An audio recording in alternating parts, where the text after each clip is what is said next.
अपने बाह्यकरण के इंद्रिय विषय के संयोग से होने वाले जितने भी वृत्तियां बन रही है, जितने भी कहा जाए कि घटनाएं जो घट रही है इस संसार में इंद्रिय विषय के संयोग से, उनको उसी तरह से समझा जाए, उसी तरह से लिया जाए कि चित्त पर जाकर के वो चिंता न बने बल्कि चिंतन बन जाए।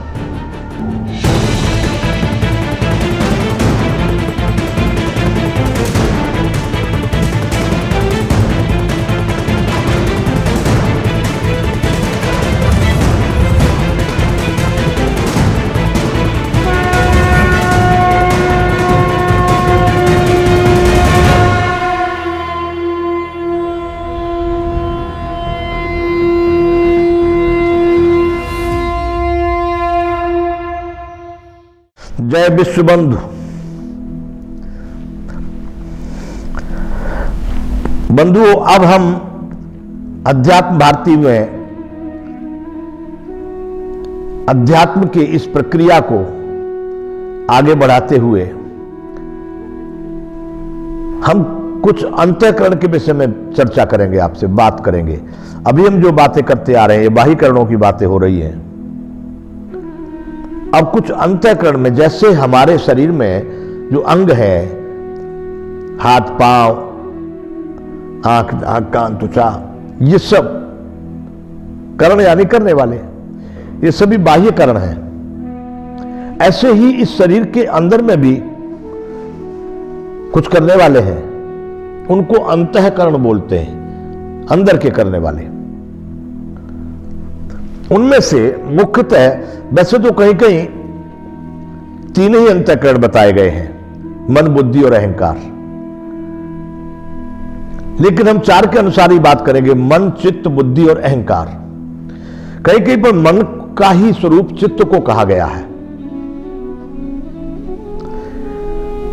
तो बाह्यकरण तो जैसे काम कर रहे सो कर रहे, लेकिन बाह्यकरण जो कार्य करते हैं वो अंतःकरण के आधारित या आश्रित ही कार्य करते हैं। यदि अंतःकरण कार्य करना बंद कर देंगे तो ये बाह्यकरण कुछ भी काम नहीं करेंगे। इसलिए अंतःकरण में सबसे पहले हम लेते हैं चित्त। चित्त क्या चीज है? ये अंतःकरण जो है ये कोई पुर्जे नहीं है, ये कोई अंग का भाग नहीं है, ये उस आत्मा के भाव रूप से भासने वाले, आत्मा के भाव रूप से ही समझ में आने वाले ये वो तत्व हैं जिनका कोई रूप, जिनका कोई रंग, जिनका कोई आकार नहीं है। ये आत्मा से प्रेरित और ये अपना कार्य करते हैं।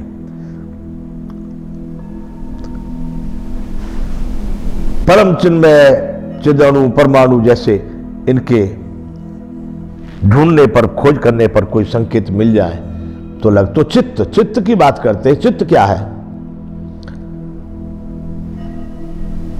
जहां पर वृत्तियां अपना आवागमन करती रहती हैं। वृत्तियां, जैसे उदाहरण के लिए कहा जाए, कोई एक पर्दा होता है फिल्म में जहां पिक्चर का सीन चलता रहता है, तो जहां पर जिस पर्दे पर वो सीन चलता है वो पर्दा जैसे मान लो चित्त है और उस पर वृत्तियां फिर घूमती रहती हैं। पर्दा वही रहता है, चित्त वही का वही रहेगा, चित्त वही रहेगा, लेकिन अनेकों प्रकार की वृत्तियां जिनको हम कहेंगे वासना की, एक इच्छाओं की, कल्पनाओं की जो चित्र है, जो तरंगे हैं, वो उस चित्र रूपी पर्दे पर वृत्तियां रूपी तरंगे घूमती रहती हैं। तो चित्त जो है, वैसे तो मन का ही एक दूसरा रूप कहा गया चित्त को, लेकिन चित्त ही चिंतन करने का कार्य हमारे शरीर में जो हो रहा है, अच्छा या बुरा, वो हम आपको पहले बता चुके हैं कि हर काम में आप ये समझ लेना, हर तत्व के दो भाग हैं और तीसरा वो स्वयं है ही है।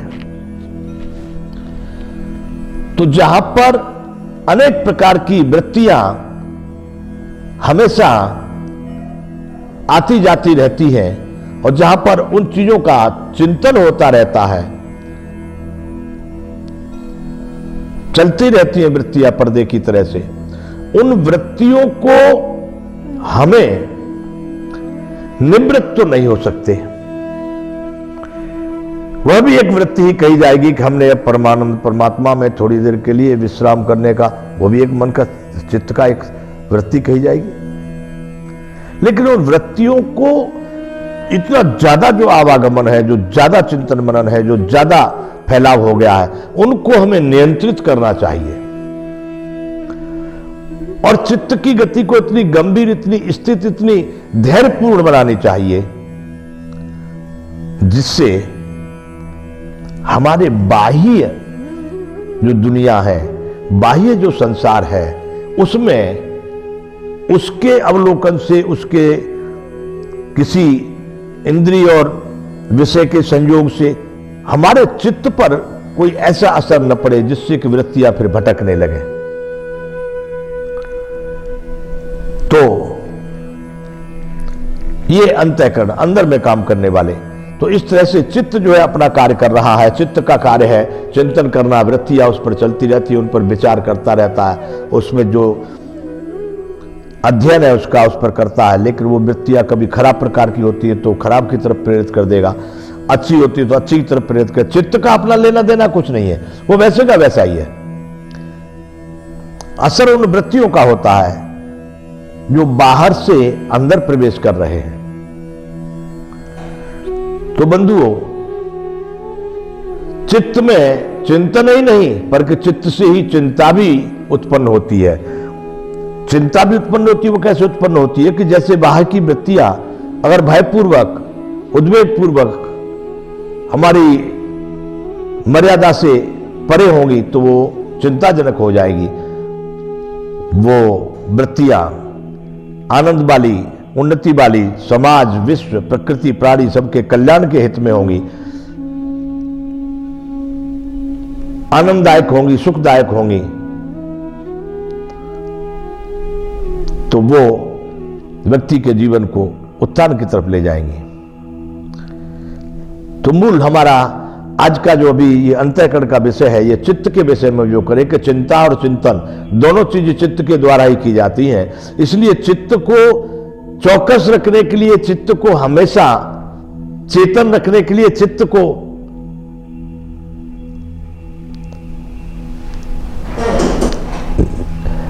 उच्च कोटि का एक स्तर देने के लिए हमें बाह्य करणों से होने वाली क्रियाओं को,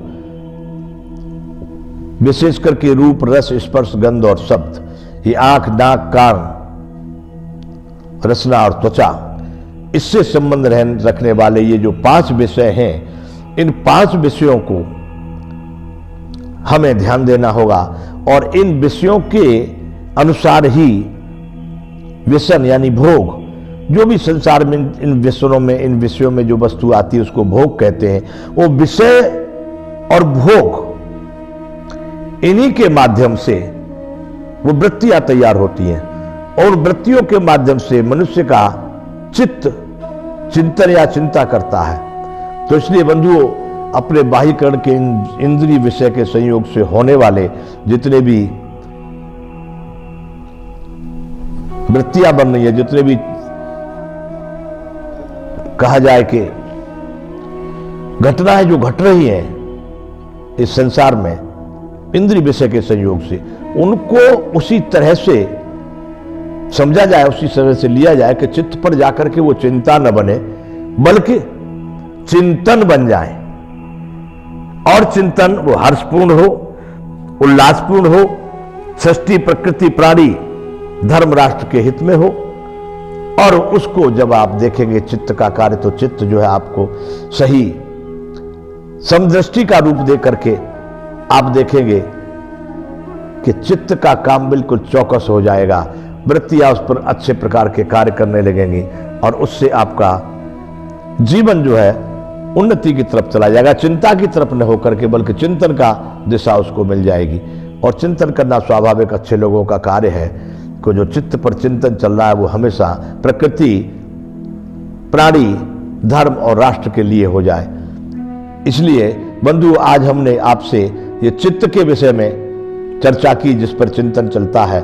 आप बाह्य करणों को अंतःकरणों से जोड़े और उसको उस तरह से देखें कि विषय और व्यसन में न पड़कर उसको उत्थान की ओर ले जाए, आनंद की ओर ले जाए।